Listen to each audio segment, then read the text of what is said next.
Chers amis, aujourd'hui on va apprendre un dossier très intéressant. C'est le premier cours d'une série de 3, je pense. Et c'est sur un événement majeur qui se passe, si Dieu veut, mardi prochain, exactement dans une semaine, qui est les 80 ans du sauvetage du Rabbi et de la rabbinite de l'Europe sous le régime nazi. Alors, les gens peuvent demander, mais c'est 80 ans, c'est vieux, qu'est-ce que ça nous regarde et qu'est-ce que ça nous intéresse? Et la réalité, elle est, comme la Torah nous enseigne, que si on ne connaît pas notre passé, on ne peut pas aller vers le futur. Comprendre l'importance de ce jour, que le Rabbi lui-même l'a rendu comme un jour majeur, particulièrement en 91. C'était 50 ans de ce sauvetage, le 28 Sivan. Un jour énormément important, puisque c'est ce qui a fait tout basculer, si on peut dire, toute la révolution planétaire que le Rabbi a fait, s'est passé grâce à ce sauvetage. En deux mots, pour être reconnaissant et remercier les bienfaits que Dieu a fait envers nous. Si jamais que Dieu nous en préserve, il n'y aurait pas eu ce sauvetage, et comme on va voir dans les détails, à quelques événements près, c'était pas évident, c'était tellement difficile, et de pouvoir quitter telle ville, et de pouvoir obtenir les visas, et être rejeté par plusieurs endroits, et aller dans plusieurs consulats. C'était vraiment une bataille qui a été gérée de plusieurs continents, parce que on savait très bien que tôt ou tard, malheureusement, l'Europe allait être sous l'emprise des nazis avec la guerre. Et heureusement que Dieu a fait ce énorme miracle, avoir sauvé le Rabbi et la rabbinite en dernier recours, en dernière minute. Et ça, c'était le jour du 28 Sivan, en 1941, ça fait exactement 80 ans que le Rabbi est arrivé à Bonport, à New York. Comme j'ai dit, ça sera, si Dieu veut, un cours en trois parties, puisqu'il y a tellement de quoi parler, il y a tellement de quoi détailler. Donc on va voir la première partie aujourd'hui, si Dieu veut, et les prochaines semaines, on fera les autres parties ensemble. Mais c'est tellement riche parce que c'est important de comprendre tout ce qu'on peut prendre des fois comme un Dieu. On vit aujourd'hui dans un monde libre, on vit aujourd'hui dans un monde où il n'y a aucune difficulté, où on ne se prend pas la tête, on ne se pose pas de questions. Alors qu'on va voir que pour le Rabbi et la rabbinite, c'était quelque chose qui était tellement dur et tellement difficile. Et c'est pour ça qu'on va voir aujourd'hui ensemble cette histoire. Comme la Torah nous dit, par rapport à n'importe quelle fête, ces jours, c'est des jours dans lesquels, à chaque fois qu'on se rappelle de ces événements, on a le devoir de se dire qu'est-ce qu'on peut tirer comme enseignement pour la vie de chacun d'entre nous. Tout d'abord, quand on connaît l'histoire de Chabad, l'histoire de la Chassidut en général, depuis 250 ans, on peut voir la direction que Chabad a pris. Les générations, elles avancent, et de plus en plus, la Chassidut est devenue accessible à tous. D'abord, avec le développement de la Chassidut Chabad en Russie. Et on a vu par exemple la différence avec ce qui s'est passé avant l'emprisonnement du Rabbi précédent, le 12 Tammuz, qu'on en parlera si Dieu veut dans 3 semaines. Avant et après, on peut revoir les cours aussi sur l'application et Torah qui nous parle le cours pour la bonne santé de Eliyahu Ben Moshe, si Dieu veut de bonnes nouvelles. Et une fois Shlema ou Eliyahu Ben, le nom de la mère Léa. Et bien sûr, une fois que le Rabbi est arrivé aux États-Unis, la Chassidut s'est répandue d'une manière sans précédent par rapport à comment c'était avant, avec bien sûr l'étude de la Torah, ça c'est devant ici, mais tu veux écouter un oral. Après, je te dirai comment regarder les photos, etc. Avec toutes les initiatives que le Rabbi a lancées à travers tous les temps, bien sûr avec les shluchim dans le monde. Et aujourd'hui, presque dur de trouver un endroit sur la planète où il n'y a pas un shliach qui n'est pas actif de manière fixe ou de passage, jusqu'à ce que ça ait eu une influence et un impact sur la planète tout entière. Le Rabbi a toujours montré comme quoi, on peut dire, c'était la révolution du Matan Torah, le don de la Torah en Amérique, puisque avant qu'on reçoive la Torah en 2448, on a l'habitude de dire qu'il n'y avait pas de mélange entre le monde d'en haut et le monde d'en bas, le monde matériel et le monde spirituel. Et en deux mots, c'était, si on peut dire, cette division entre les choses basses, entre les gens qui ne sont ni pratiquants ni religieux, cette différence qu'il y avait entre les deux, on va dire, secteurs ou les deux groupes du judaïsme. Et au contraire, la Géoula, qui est là, ce qu'on prépare à la venue de Mashiach, vient nous montrer comme quoi il n'y aura plus cette division. La divinité sera révélée dans tous les coins de la planète, même dans les parties les plus basses. Et c'est la raison pour laquelle que la Chassidut, plus elle se développe, plus elle se répand à travers les 4 coins du monde, plus au final, on prépare le monde pour la venue de Mashiach. Une fois que le Rabbi précédent est arrivé aux États-Unis, un an avant le Rabbi, en 1940, au mois d'Adar, et le Rabbi, c'est devenu l'épicentre de la Chassidut. Et ça, c'est justement au moment où ils sont arrivés, c'était très dur de trouver des juifs religieux aux États-Unis. On voit les photos de l'enterrement, par exemple, de la vie précédente en 1950. Il n'y a presque pas de juifs avec une barbe, c'était considéré quelque chose de sale d'avoir une barbe ou quoi que ce soit. Ça s'est développé de manière sans précédent et c'est pour ça que c'est important de d'abord comprendre comment on est arrivé à ces jours.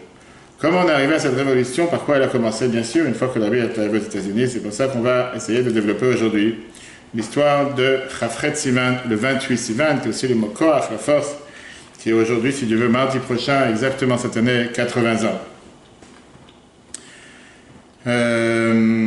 Au départ, d'abord on va parler de ce qui se passait avec ce 28 Sivan, et on va passer aussi comment, 2 années plus tard, le Rabbi a décidé de la vie précédente à fonder 3 nouvelles institutions, Merkaz Enyane Chinuch, Machane Israël et Keot, qui sont la branche sociale, la branche éducative et la branche qui vient représenter les institutions Chabad en général. C'est ce qui a changé la planète tout entière avec le fait que le Rabbi était à leur tête jusqu'à nos jours.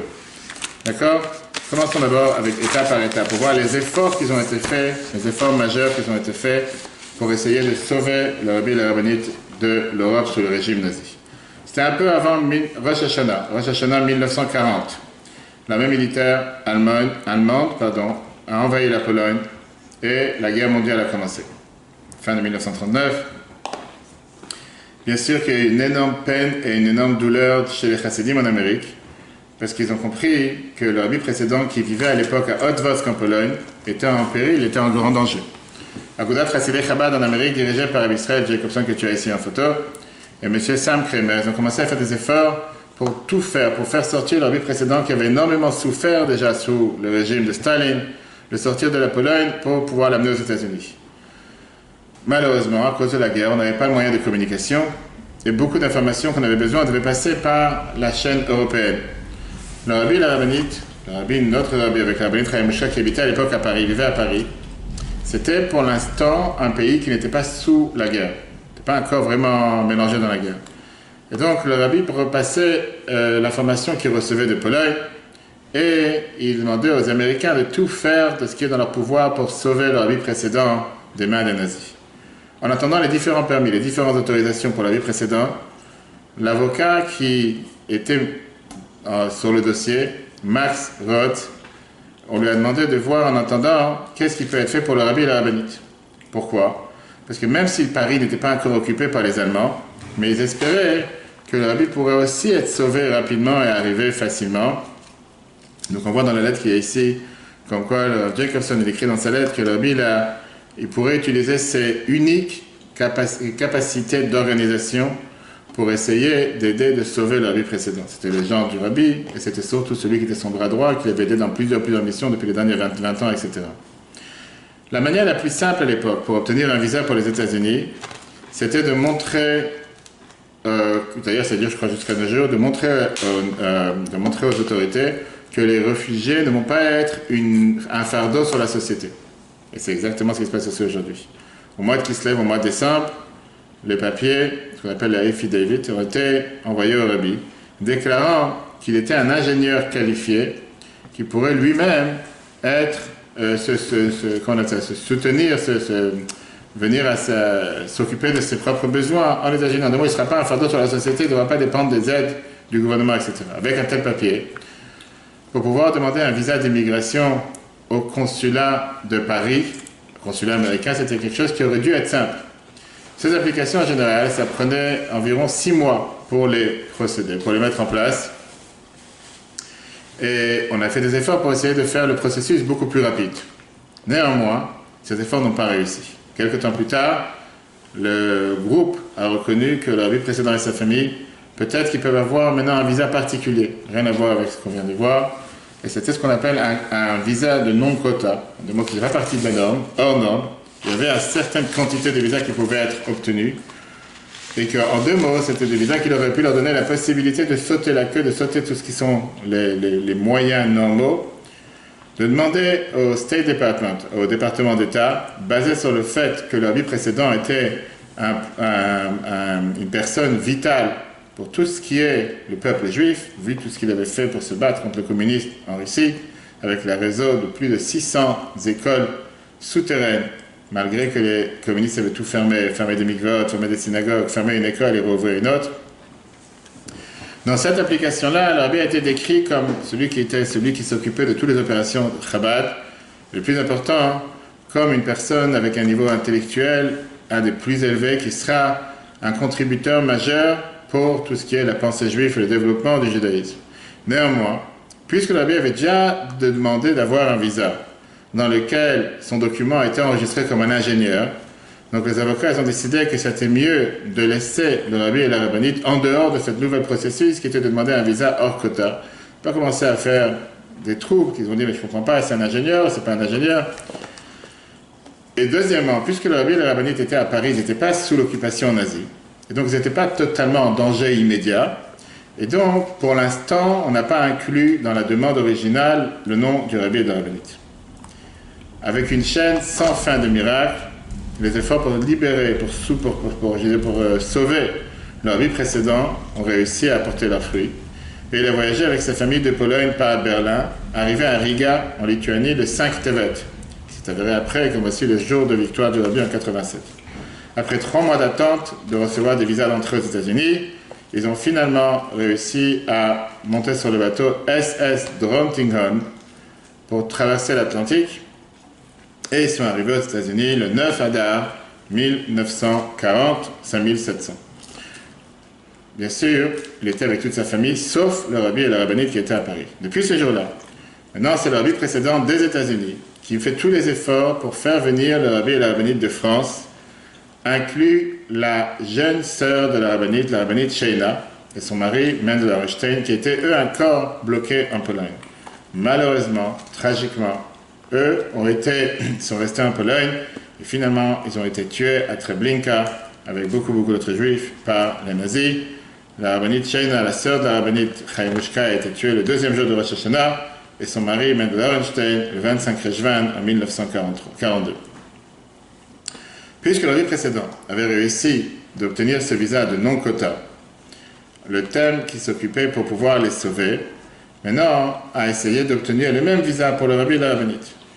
Un peu de temps après qu'ils sont arrivés aux États-Unis, le rabbi précédent il reçoit un télégramme du rabbi qui lui dit qu'il y a apparemment certains obstacles. Les avocats ils ont contacté le département d'État et après quelques demandes, après quelques requêtes, on leur a dit que puisqu'ils ont déjà demandé d'avoir un visa régulier, en disant que le rabbi était un ingénieur, il devra amener beaucoup d'autres documentations pour pouvoir obtenir le visa qui est un visa de non-quota. Au début du mois de Sivan 1940, la situation a fait un tour drastique pour le plus pire. Les nazis ont envahi la France et ils se rapprochent de Paris. Et donc il y a une énorme crainte que le rabbi et la rabbinite vont maintenant avoir le même danger duquel le rabbi précédent a dû s'enfuir. Et là, maintenant, c'est devenu une opération vitale, pas juste de courtoisie, on va dire, pourquoi pas, qu'ils viennent aux États-Unis. Non, mais là, c'est devenu une opération qu'il faut absolument tout faire pour les sauver, pour pas qu'ils restent, malheureusement, sous les mains des nazis. Beaucoup de Juifs qui habitaient à Paris se sont enfuis dans le danger. Le rabbi et la rabbinite aussi ont décidé de s'enfuir, et comme on verra dans les prochains plans, les différentes étapes qu'ils ont fait pour arriver d'un endroit à l'autre. Il y avait des milliers de Juifs à Paris qui ont couru vers la station de train. Il y avait à ce moment, écoute, le déroulement de miracles sur miracles qui sont incompréhensibles. C'est vraiment la main de Dieu dans chaque étape.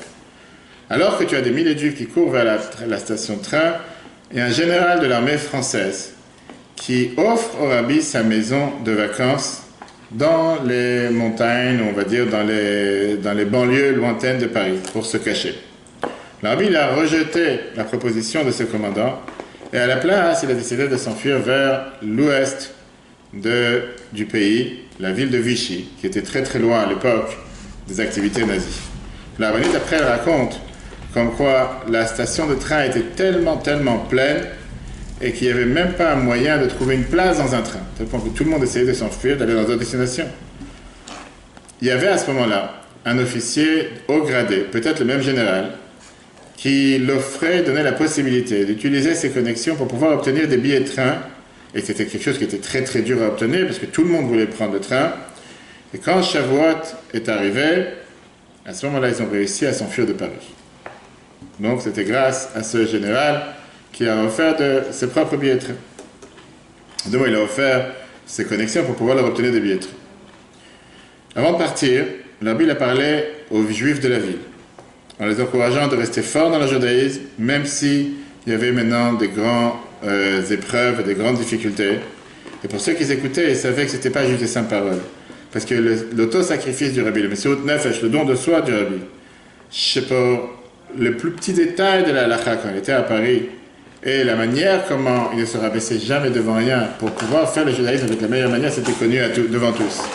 Rav Shalom Ben Levin de la Agudat, Chassid et Chabad, il raconte cette histoire qu'il a entendue des mots de la rabbinite elle-même. La rabbinite elle raconte. Le train il est arrivé à Vichy, alors que c'était le coucher du soleil de Shavuot. On sait très bien que c'est Yom Tov, en général on ne peut pas être dans un train de quoi que ce soit. Maintenant tu parles ici des gens qui se sauvent pour leur vie.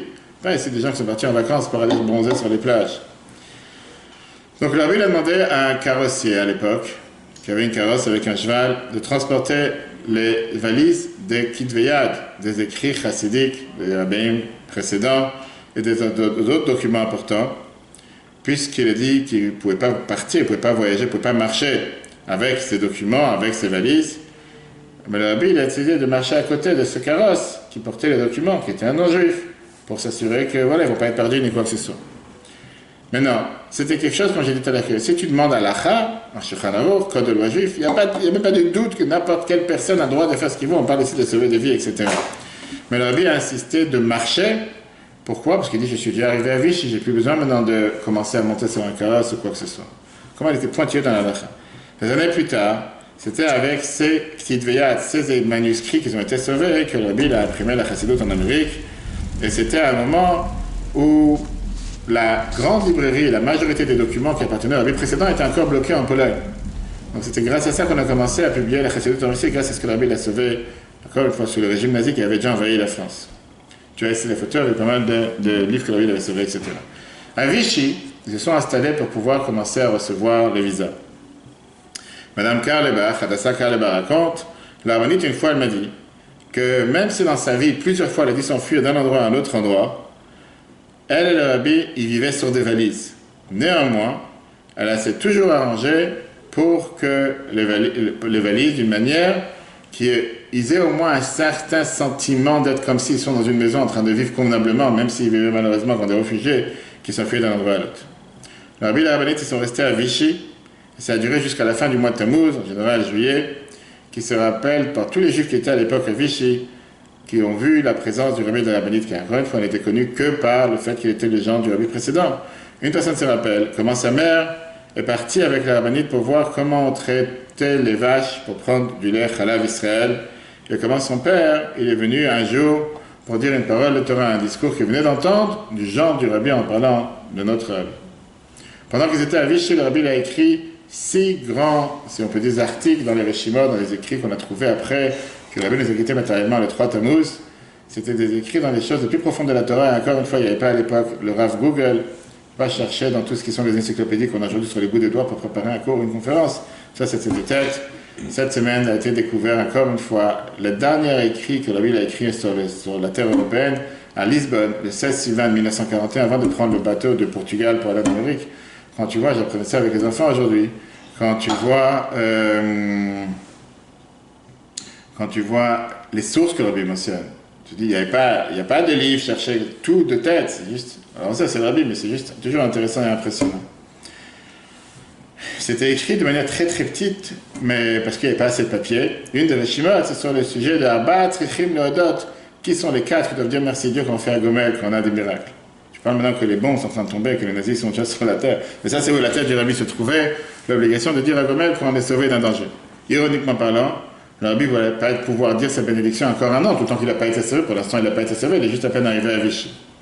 Mais là, il expliquait le sens d'après la Kabbale et d'après la Chassidut, en terminant, bien sûr, quelles leçons concrètes on apprend de tout ça. Une semaine après que les Allemands ils ont envahi la France, les nazis ont mis en place, si on peut dire, un gouvernement qui est un gouvernement de marionnettes, qui a décidé de s'asseoir et de s'installer à Vichy. La même ville où le rabbi et la rabbinite s'étaient enfuis. Et à l'époque, c'est vrai que c'était un endroit où les gens pouvaient s'enfuir, ils pouvaient être calmes, ils pouvaient être tranquilles.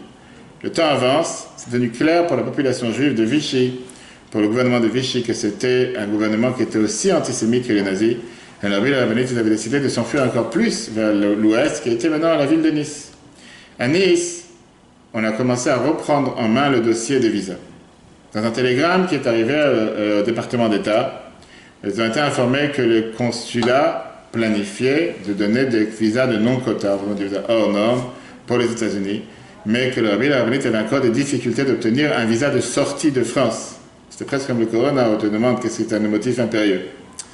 Néanmoins, cette promesse, encore une fois, n'est pas passée. C'était dans le début du mois de Cheshvan 1940, on est en novembre 1940, ils ont été informés qu'on a regardé votre dossier et ça a été décidé que vous n'êtes pas éligible pour recevoir un visa de non-quota. Pourquoi ? Puisqu'il y a déjà un dossier en cours pour un visa normal qui a été transmis par le rabbi quand il avait écrit qu'il était aussi un ingénieur et qu'il avait des connaissances dans les physiques, dans tout ce qui est l'ingénierie de bateaux, etc.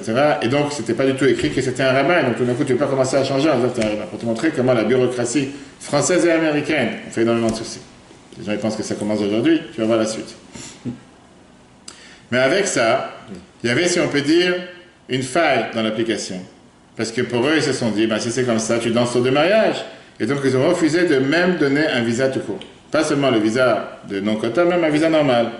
Le département d'État, à ce moment-là, il a donné à toutes ces ambassades d'utiliser toutes les excuses possibles pour retarder le fait de donner des visas, des papiers de visa à des réfugiés, et bien sûr, surtout si les réfugiés étaient juifs. Je te parle de l'Amérique, d'accord ? On ne parle pas maintenant de la France, on ne parle pas de l'Europe, on parle de l'Amérique qui a tout fait pour qu'on n'envoie pas des juifs qui sont en train de souffrir sous les nazis en Amérique. La rabbinite elle-même a raconté une fois que de temps qu'il vivait à Nice, le rabbi mangeait presque rien pour des concerts de cacheroute. Et le dirigeant de l'hôtel où il se trouvait a remarqué que le rabbi mangeait très très peu. Et donc il essayait de ramasser du sucre, des carottes sucre, qui était à l'époque de guerre un produit énormément important. Et de temps en temps, il donnait à la rabbinite des carottes sucre pour le donner à la rabbinite pour donner pour son mari. Sukkot approche. Menachem Tertel raconte, le rabbi est venu voir un rave, le raviak, Shmuel Yaakov Rubinstein, avec une question, qu'est-ce qui est permis ? Le rabbi voulait savoir, est-ce qu'il a le droit de s'enfuir ou de passer la frontière vers l'Italie pour pouvoir obtenir un étrog de Calabre, comme on a l'habitude de faire pendant Sukkot, parce qu'il n'y a pas d'étrog qui pousse en France. Et encore une fois, on te parle ici d'un moment de guerre où on aurait pu très bien comprendre quelqu'un qui n'a pas d'étrog, et surtout pas un étrog de Calabre comme on a l'habitude. Tout d'un coup, le rabbi a disparu pendant quelques jours. Et quand il est revenu, sa figure était lumineuse, comme si c'était la personne la plus heureuse sur terre. Il a réussi à obtenir un étrog, et grâce à l'étrog du rabbi pendant Sukkot, les Juifs de toute la ville de Nice sont venus faire la bracha sur son étrog, parce que c'était le seul étrog qui se trouvait. En attendant, on retourne à New York. Les précédents étaient vraiment déchirés du fait qu'ils n'ont pas réussi à obtenir les visas et que tous les efforts qu'ils ont faits, ça n'a pas marché pour l'instant. Dans une lettre, il envoie à ses avocats et leur demande de faire tout ce qui est dans leur pouvoir pour réussir à obtenir un visa. Malheureusement, il écrit comme ça.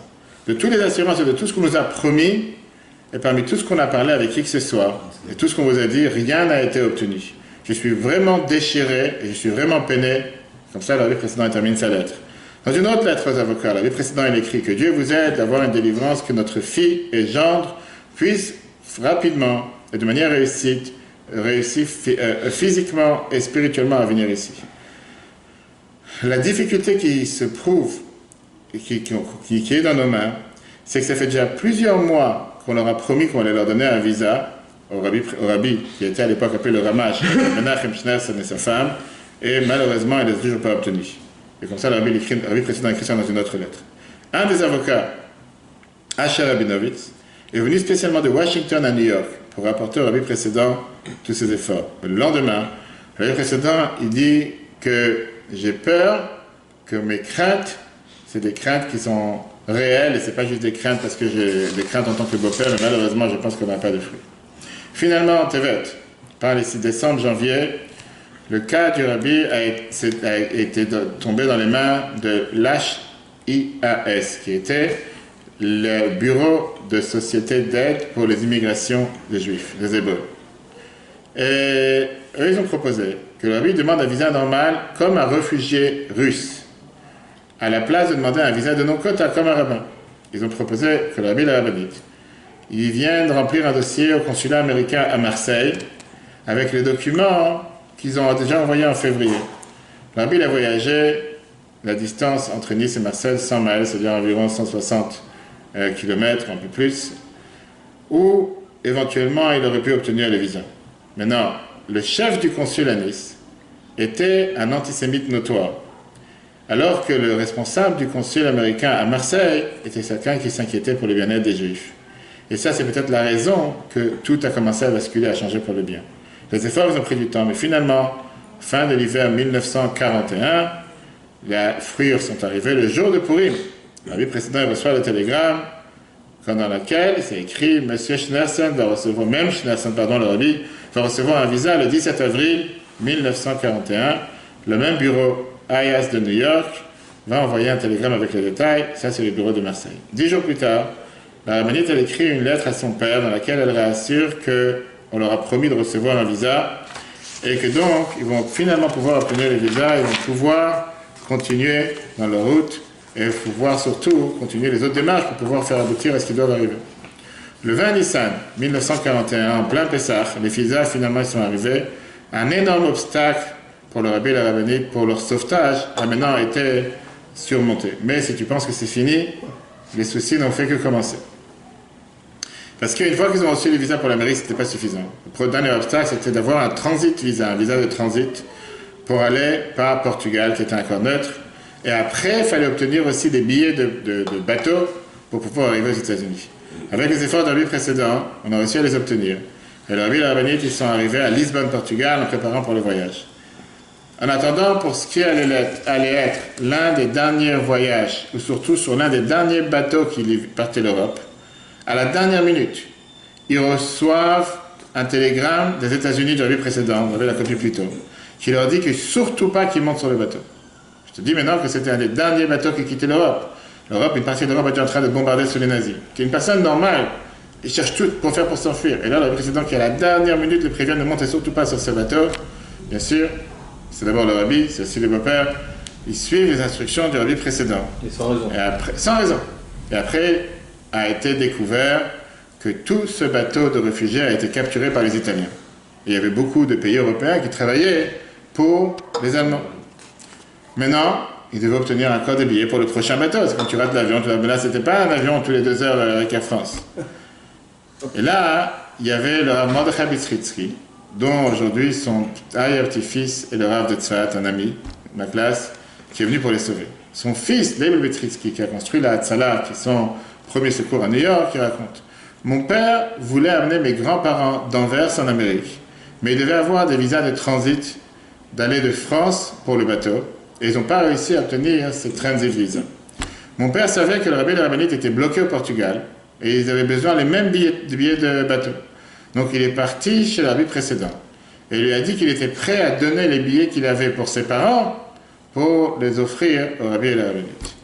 Un jour avant ce voyage périlleux et dangereux, un jour avant que ce voyage prenne place, le rabbi a écrit, comme je t'ai dit, on l'a vu cette semaine dernière, la fameuse Reshima, a écrit un long article qui explique un passage bizarre de l'Agmara, le 16 Sivan, en 1941 à Lisbonne, un passage qui parle sur le rapport avec un poisson, que le poisson pour un malade n'a pas été trouvé. Je n'ai pas envie d'entrer dans tous les détails de ce que la Bible a écrit, parce qu'on veut voir l'histoire.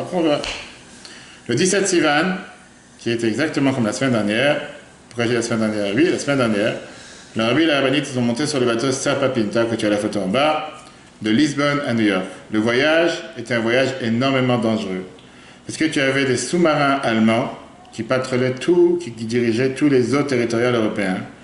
Et le bateau avait le nom Portugal sur tout le côté, avec l'aide et avec l'espoir, puisque le Portugal était pour l'instant encore neutre, les Allemands ne vont pas se battre et ne vont pas faire noyer ce bateau. Quand finalement le bateau il a quitté le territoire européen, les passagers du bateau ils ont commencé à respirer. Là, ils ont su que maintenant ils sont hors danger. Le rabbi a envoyé de la part du bateau un télégramme au rabbi précédent lui informant que voilà, on est déjà hors d'une partie du danger. C'est pas fini avec l'eau, etc. Lundi matin, Chafret Sivan 1941, c'était au mois de juin comme aujourd'hui, le bateau est arrivé à Ellis Island, à Manhattan. Le Rav Yitzhak Groner, qui était plus tard devenu le grand shliach du rabbi à Melbourne en Australie, il raconte que la nuit d'avant, il était juste en dehors du bureau du rabbi précédent qui était arrivé 1 an plus tôt aux États-Unis avec son père pour entrer en Yechidut, en audience privée chez le Rabbi. Quand Rabbi Israël Jacobson il sort avec une énorme nouvelle, en lui disant la chose suivante. Jacobson est parti voir mon père et lui a dit que le Rabbi lui a dit que toute la yeshiva demain doit partir pour aller accueillir le Rabbi qui arrive à New York. En disant la phrase suivante, mon gendre, il connaît par cœur tous les chasses, tout l'Agmara, Tosfot, Rosh, Ran, et tous les études et tous les écrits chassidiques imprimés. Quand il est arrivé sur le port, il y avait bien sûr des blocages pour qu'on puisse se rapprocher du bateau, mais nous, on a eu la chance de voir la rabbinite sortir d'abord et après voir le rabbi sortir du bateau. Il disait Shalom Aleichem à tout le monde, à tous les membres de famille qui sont venus le voir, et Rav Jacobson, il a amené avec les Bachurim en disant Shalom Aleichem à chaque Bachur qui était présent. Lebel Posner, qui était un jeune élève de la yeshiva. Il raconte, je me rappelle clairement comment les voitures sont arrivées devant le 770, la rabbinite sort de la voiture, après le rabbi, ils ont monté les étages du même bâtiment qu'on connaît jusqu'à aujourd'hui. Une fois qu'ils sont arrivés, qu'on les a vus par la fenêtre, notre classe était la première qui apprenait à l'école, c'était aussi la yeshiva. On est parti à la porte et on a donné Shalom Aleichem. David, Edelman qui était à l'époque un élève, mais qui était après un shliach du rabbi à Massachusetts, il raconte comme quoi des chassidim sont venus toute la journée pour saluer. C'était pas juste les gens du rabbi qui arrivent, le rabbi pas lui-même, c'est surtout de voir des juifs qui viennent d'être sauvés de l'Europe sous le régime nazi. Et pendant tout ce temps-là, le rabbi, la rabbinite, il vivait à 770. Ce jour-là, le rabbi précédent a demandé à plusieurs de ses amis de faire savoir à ses amis la bonne nouvelle. Et lui-même, il a écrit la bonne nouvelle dans une lettre au père de Rav Asher Rabinovitch, qu'on a mentionné tout à l'heure, qui était un des grands activistes pour le sauvetage du rabbi. Les chassidim ont demandé au rabbi qu'en honneur de son libération, qu'on puisse célébrer ce moment joyeux. Et donc, ils ont demandé au rabbi, il a dit qu'il allait faire Fabringen jeudi soir, une fois qu'il aura l'opportunité de faire la bénédiction à Gomel sur le Sefer Torah jeudi matin. Le Rav Fogelman, qui était un Bachour à l'époque, il raconte dans ses mémoires de Sefer Bringen. Je me rappelle que le rabbi est rentré dans la petite synagogue qu'on a vue en haut. Il avait... Le 28, c'est mardi prochain. Le 28, c'est mardi prochain, c'est dans une semaine. Il avait le siddur dans sa main et il est parti, il s'est assis. Il y avait beaucoup de monde. Il n'y avait pas beaucoup de monde, pardon. Il y avait juste les Bachurim et les Chassidim. Dès que le rabbi rentre, il a demandé d'abord aux anciens de commencer à parler. Ils ont refusé. Le rabbi a demandé est-ce que quelqu'un a une question d'un sujet chassidique. C'est la première fois qu'ils entendent le rabbi parler aux États-Unis. Quelques personnes ont répondu avec des questions et le rabbi leur a demandé leur nom et leur nom de leur mère. Et là, il continue. Le rabbi a parlé de 4 catégories de personnes qu'il doit faire à Gomel pour remercier Dieu qu'on a eu des miracles. Sauver de l'océan, sauver des prisons, sauver des maladies. C'était très intéressant qu'à chaque fois qu'il parlait de la vie précédente, il n'a pas encore rencontré son beau-père, a précisé, il était avec une voix qui était presque en train de pleurer. Tous les fabriques ont mis l'impression sur moi que c'est quelqu'un de totalement différent. Le rabbi répond aux questions des gens et il a même expliqué des explications chassidiques qui avaient laissé en rapport avec leur nom. Au milieu du fabrique, il a dit qu'il allait maintenant tester les jeunes qui étaient à l'époque présents. Il dit la chose suivante, on dit que les Bachurim, les jeunes américains, ils connaissent par cœur, ils connaissent parfaitement le Likutei Diburim, le livre de mémoire et les discours de mon beau-père la vie précédente. Il a commencé à me demander des questions. Il a dit, on n'était pas si mal que ça, parce qu'il n'y avait pas 36 000 livres à l'époque non plus. On a répondu à la majorité des questions. Le Fabringen a continué jusqu'à 3 heures du matin, et ça a laissé un énorme impact sur tous les participants. Ce Shabbat-là, la vie précédente, il a fait à Fabringen, le premier auquel Rabbi a participé en étant en Amérique. Au milieu du Fabringen, la vie précédente, il a demandé à tout le monde de chanter le nigun de Rabbi Michael Mizlotchev, qui est un des très très beaux nigun chassidiques, et Rabbi a commencé à le chanter. Maintenant, une fois que le Rabbi est arrivé aux États-Unis, une nouvelle vie s'est développée dans tout ce qui est la propagation du judaïsme par rapport à tout ce qui a été fait jusqu'à maintenant. Comme on l'a dit tout à l'heure, le Rabbi précédent, il avait établi ces 3 nouvelles institutions, Machane Israël, qui était là pour renforcer tout ce qui est la pratique du judaïsme, Merkaz al-Mechinour pour renforcer l'éducation juive, et Keot, qui était la maison d'édition de tous les livres de Lubavitch aux États-Unis, et tout ça existe jusqu'à aujourd'hui. Et il a mis le Rabbi pour les diriger. Le Rav Fogelman te raconte, toute l'atmosphère à Seven a changé avec l'arrivée du Rabbi. Parce que tout d'un coup, une fois qu'il est arrivé, il n'est pas arrivé pour se reposer. Mais rappelle-toi que le Rabbi, à l'époque, il avait déjà dans près de 40 ans. Pourquoi je dis près? Il est arrivé en 1941, il avait 40 ans. D'accord? Presque 40 ans. 39 ans. Et le Rabbi a commencé à être actif dans toutes ces sortes d'activités, des messibot Shabbat pour les enfants, les parades, comme on connaît, on voit les parades de la Gomel qui ont commencé à l'époque, et chaque jour, il y avait quelque chose de nouveau qui se passait. Et le Rabbi a tout mis en place depuis le départ. Il parlait avec quelqu'un d'autre, il parlait des dizaines de personnes, que les choses, il faut qu'ils avancent, il faut qu'ils bougent. Une fois que c'est passé 1 an, à la même date, Chafret Sivan, c'était encore une date qui n'était pas connue de la majorité des disciples. dans la biographie du Rabbi, dans la Yom Yom, le premier livre que le Rabbi a écrit en 1953, c'est juste écrit que Sivan 1941, c'était la date que le Rabbi est arrivé aux États-Unis. C'est seulement en 1943, quand les God Kodesh, pardon, 1983, quand les God Kodesh du Rabbi précédent, les lettres du Rabbi précédent ont été inscrites, là-bas on a découvert la lettre à Rav Rabinovich, que c'est écrit que le 28 Sivan, c'est le jour où il est arrivé aux États-Unis. Quelques années plus tard, et là on est déjà dans notre temps, en 1986, pour la 45e anniversaire de l'arrivée du Rabbi, un grand Farbrengen a été planifié. Il y avait jusqu'à présent quelques petites fêtes, mais pas quelque chose de majeur, pour le Motzei Shabbat du 28 Sivan. Pendant les discours de Shabbat, le Rabbi a parlé sur l'importance de ce jour en disant que c'est la même chose de ce qui s'est passé avec le Yom Tov de Yud Bet Tammuz, quand le Rabbi précédent a été libéré de prison. Que de la même manière que ça avait fait une nouvelle ère, une nouvelle époque dans tout ce qui est la propagation du judaïsme. Ça s'est passé maintenant aussi avec ce que le Rabbi est arrivé aux États-Unis, avec l'Amérique. À la fin, le Rav Ali Gadi, il est parti pour recevoir une bouteille de mashke du Rabbi pour dire qu'on fait un Farbrengen ce soir. Et à chaque fois, il fallait annoncer. Il a dit qu'on fait ça pour remercier Dieu en honneur de l'arrivée du Rabbi en Amérique. Le Rabbi l'a tout de suite corrigé. Ishu Beito. Pas seulement le Rabbi, mais le Rabbi et sa femme. Le Rabbi et la rabbinite, les deux ensemble. Et chaque année, les fêtes ont grandi de plus en plus jusqu'à ce que pour la 50e anniversaire, qui était en 91, là, il y a un livre spécial de discours qui a été, des discours du Rabbi qui ont été mis en place, qui explique en détail quelle était l'importance de ce majeur événement qui était le sauvetage du Rabbi. Et on a été très surpris de savoir dans la journée que le Rabbi a dit que lui-même, il allait distribuer ce livre, on a essayé la couverture, à chacun qui est ici présent. Comme les gens l'ont su en avance, c'est un centre qui s'est rempli vraiment avec des gens de partout, des milliers et des milliers de personnes pour recevoir ce discours. C'était la première fois dans l'histoire que le Rabbi distribuait ses propres enseignements. C'est pas qu'il distribuait quelque chose ici que de Rabbeim, de Tanya, que moi j'ai reçu deux fois. Le Rabbi est revenu du Ohel, le Rav Gouvar a béni le Rabbi en remerciant ce grand jour que depuis 50 ans Dieu a sauvé le Rabbi de l'Europe sous le régime nazi. Et donc, le Rabbi a continué pendant 3 heures à distribuer hommes, femmes, enfants, sourire à beaucoup d'enfants. Et là, on voit, comme on a dit au début, que c'était un jour, que s'il n'y aurait pas eu ce jour, si ce jour n'aurait pas été présent, je ne sais pas où Chabad aurait été aujourd'hui et comment nous on aurait été présents aujourd'hui. Mais avant de terminer, raconter, comme j'ai dit, là c'était un overview général. Le prochain coup, on verra plus de détails.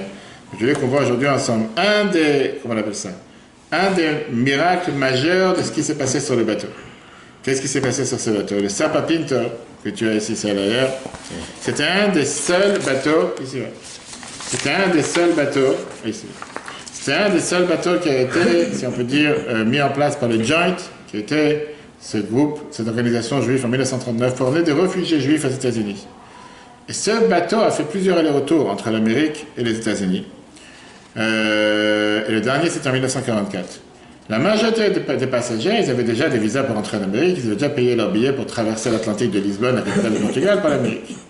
Maintenant, la liste des passagers de Sapa Pinto, ils sont en général dans les archives du Joint à New York, et c'est intéressant de remarquer que le nom du Rabbi de la rabbinite n'apparaît pas dans cette liste de gens qui ont acheté des billets pour acheter des billets en Europe. Ou ils avaient reçu des billets gratuits par le Joint, ou bien leurs billets avaient été payés par des gens en New York. Ce n'étaient pas des billets qui avaient été achetés en Europe. Par rapport à plusieurs sources qu'on a reçues, on sait, comme on l'a dit tout à l'heure, que les billets ont été reçus par le Rabbi Sritsky, qui était un chassid qui vivait en Amérique. Ils avaient acheté pour ses beaux-parents, Levi et Ruchama Leviger, qui vivaient à Anvers. Eux, ils sont partis du port de Nice, à Vichy en France, d'où ils avaient l'intention d'aller au Portugal. Malheureusement, le consulat portugais a refusé de leur donner un visa de transit, et donc ils n'avaient plus la possibilité de continuer dans leur voyage. Pour te montrer encore un miracle qui s'est passé. Quand le Rabbi Sritsky a entendu que le Rabbi précédent avait de souffrance par rapport au sauvetage de sa fille et de son gendre, qui avait des difficultés pour partir de l'Europe, il leur a offert les billets qui ne pouvaient pas être utilisés par ses beaux-parents pour prendre le bateau de Sapa Pinto. Le Rabbi précédent, il a accepté ces billets, mais il a insisté de lui payer le prix comptant des billets et ne pas prendre quelque chose de gratuit. Et là, le mystère commence à avancer. C'est l'exviraison n'a pas été mentionné non plus dans aucune liste des passagers, inclus dans tous ceux qui sont détaillés dans la liste du Joint, parce que le Joint devait officiellement rembourser tous ceux qui n'ont pas pu voyager. Et donc la théorie que l'année précédente était connectée avec le Joint depuis 1922, c'est le Joint lui-même qui a décidé de financer le passage du Rabbi de la rabbinite, mais ça n'explique pas pourquoi le nom Schneerson n'a jamais apparu sur cette liste qui était du voyage. Pour les Juifs européens qui avaient cette fortune de pouvoir avoir des places, acheter des places, sur les quelques bateaux qui traversaient l'Atlantique pendant la dernière guerre, les troubles n'étaient pas finis seulement une fois qu'ils sont arrivés à bon port. Comme a été dévoilé récemment, dans les premières années de guerre, les Américains, l'American Navy, l'armée américaine, l'armée de mer, n'étaient pas capables de protéger le côté est des États-Unis de nombreux sous-marins allemands qui infestaient l'océan Atlantique. À ce temps-là, alors Bill et la Bennett sont arrivés à New York. Au moment où ils sont arrivés, il y avait plus de 500 bateaux qui ont été torpillés, comme ça dit en français, torpillés par les nazis, avec tous les passagers et tous ceux qui étaient présents qui sont totalement morts. Pour avoir et comprendre l'appréciation du danger de qu'est-ce qu'étaient ces voyages, il y avait un journal qui décrit l'incident qui s'est passé sur ce même bateau, Sapa Pinto, 3 années plus tard, en 1944.